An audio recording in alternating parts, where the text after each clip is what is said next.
Indian air force का जो first intake है 2022 का, उसका जो एग्ज़ाम है 12 जुलाई अर्थात कल से प्रारंभ हो जाएगा। तो जिस घड़ी का लाखों कैंडिडेट को इंतजार था, वो घड़ी अब आ चुकी है। तो बहुत सारे कैंडिडेट जब डिमोटिव हो गए थे, जब इंडियन एयरफोर्स द्वारा जो एग्ज़ाम था अप्रैल में कराया जाना था और इसका जो एग्ज़ाम शेड्यूल था, डेट थी, सब कुछ आ चुकी थी, किस कैंडिडेट का कहाँ एग्ज़ाम होना है और किस डेट को होना है। तो जब कोविड-19 की कहीं न कहीं जो सिचुएशन थी काफ़ी ख़राब थी और कहीं न कहीं बहुत सारी सिटी में लॉकडाउन की स्थिति बनी हुई थी।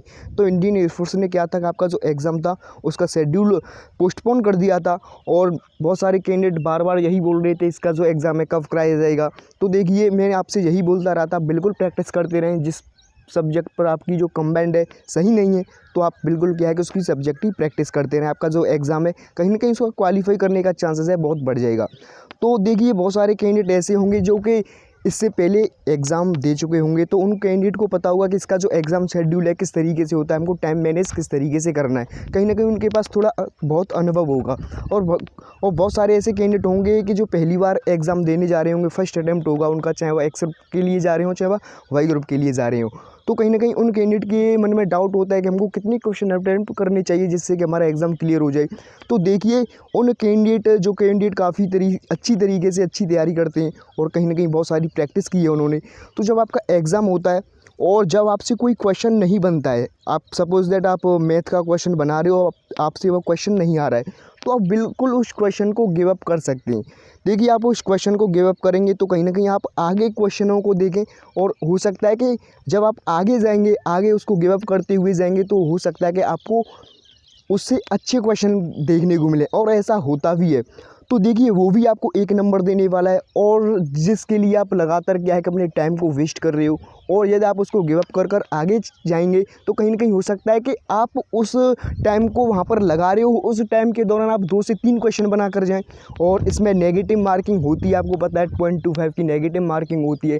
तो आपको ऐसा तो नहीं है कि आप 6 क्वेश्चन नहीं बन रहा है तो आप तुक्का भी लगाएँ, तो आपको ऐसा भी नहीं करना है। और कहीं न कहीं कट ऑफ को लेकर बहुत सारे कैंडिडेट के मन में डाउट बना रहता है कि इस बार की जो कट ऑफ है कितनी जा सकती है। पिछली बार की कट ऑफ जो एक्स ग्रुप था उसकी 43 चली गई थी और जो वाई ग्रुप था, वाई ग्रुप की जो कट ऑफ थी 29.25 गई थी। तो इस बात को लेकर काफ़ी कैंडिडेट कन्फ्यूज़ हैं कि हमको इस बार कितना स्कोर करने चाहिए जिससे कि हमारा एग्ज़ाम क्रैक हो जाए।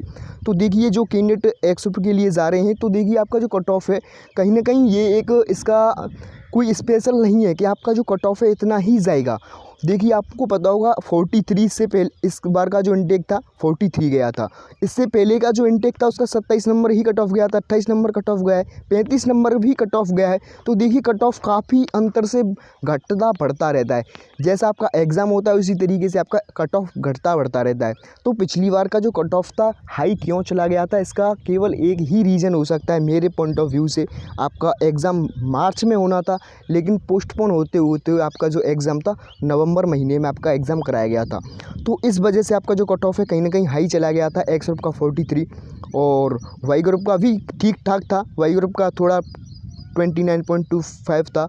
तो आप इस कट ऑफ को लेकर अपने माइंड में डाउट ना पालें कि हमको इतना ही स्कोर करना है। एक्स ग्रुप में हम 45 प्लस करेंगे तभी हमारा स्कोर बन पाएगा।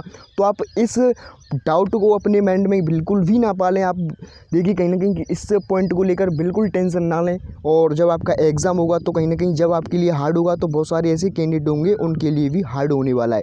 तो आपको क्या करना है कि जब आपसे वो क्वेश्चन ना बने, बिल्कुल आप उसको गिव अप कर दें और आपके पास टाइम बचे तो उस बचे हुए टाइम के दौरान आप उस क्वेश्चन को देख सकते हो। तो कहीं न कहीं आपका जो स्कोर है अच्छा आएगा और आपका टाइम भी बनेगा। तो आपको इन बातों को ध्यान में रखना है। और कट ऑफ की बात करें तो यदि आपका एक्स ग्रुप का एग्ज़ाम है और एक्स ग्रुप में यदि आप नियर अबाउट 40 के अप्रोक्स पहुंच रहे हो, आपको पता है आप यदि 40 के लगभग पहुंच रहे हो, तो आपका स्कोर अच्छा आने वाला है। देखिए, इसमें नेगेटिव मार्किंग होती है। आप बोलोगे हमको 45 ही करना है और जो क्वेश्चन आपसे नहीं बन रहे आप उस पर तुक्का लगाओगे, तो कहीं न कहीं आपका जो प्लस वाला पॉइंट है वो भी माइनस में चला जाएगा। तो यदि आपका एक्स में नियर अबाउट 40 के अप्रॉक्स बन रहा है तो आप बहुत ही अच्छा स्कोर करने वाले हो। और वहीं वाई ग्रुप की बात करें, वाई ग्रुप में आपका यदि आप 35 देखिए बहुत ही अच्छा स्कोर है। यदि आप इससे प्लस करते हो तो इससे अच्छी और कोई बात आपके लिए नहीं हो सकती है। यदि आप 35 कर रहे हो तो आप बिल्कुल डेफिनेटली जो अपना एग्ज़ाम है, जब आपका रिजल्ट आएगा तो आप यकीन मानिए आप अपना एग्ज़ाम बिल्कुल डेफिनेटली क्लियर कर जाओगे। और जो कैंडिडेट मैं एक्सरूट के लिए बता चुका हूँ, नियर अबाउट 40 के अप्रॉक्स पहुँच रहे हैं, इससे आपका ज़्यादा कट ऑफ नहीं जाएगा। 40 से ज़्यादा आपका कट ऑफ नहीं जाने वाला है।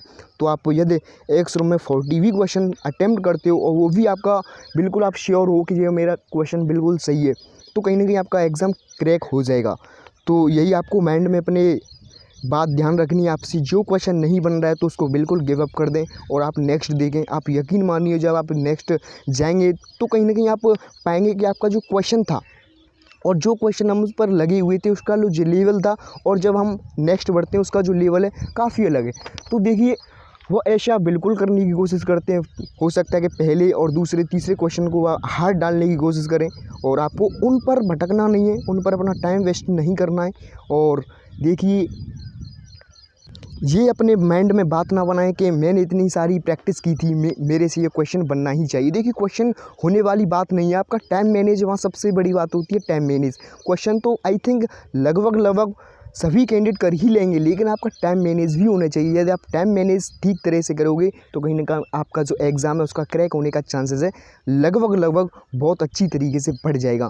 तो आपको इन्हीं पॉइंटों को माइंड में रखना है। और आपसे ये कोई बोले कि इस बार की जो कट ऑफ है 50 जाएगी एक्स ग्रुप के लिए और आपका जो वाई ग्रुप है उसमें आप 40 करोगे तभी आपका सिलेक्शन हो पाएगा, तो देखिए आप ऐसा बिल्कुल ना करें। और पिछली बार का जो कट ऑफ था इतना लंबा सारा समय खिंच गया था, तो कहीं ना कहीं बहुत सारे कैंडिडेट थे उन्होंने अच्छी तरीके से प्रैक्टिस की थी, तैयारी की थी, तो इस वजह से उसका जो कट ऑफ था हाई चला गया था। तो आप सभी के लिए मैं यही बोलूँगा कि आप बिल्कुल टाइम को मैनेज करके चलें, चाहे आप फिजिक्स। और आपको पता होगा आपका जो कट ऑफ होता है अलग अलग होता है, फिजिक्स का कट ऑफ अलग जाएगा यदि आप एक्स ग्रुप से बिलोंग करते हो, तो आपका सब्जेक्टिव का कट ऑफ होता है, एक ऑल ओवर कट ऑफ होता है। आपका जो पासिंग मार्क होता है सभी के लिए 10-10 होता है, चाहे आप मैथ के लिए हो, चाहे आप इंग्लिश के लिए जा रहे हो, चाहे आप फिजिक्स के लिए जा रहे हो।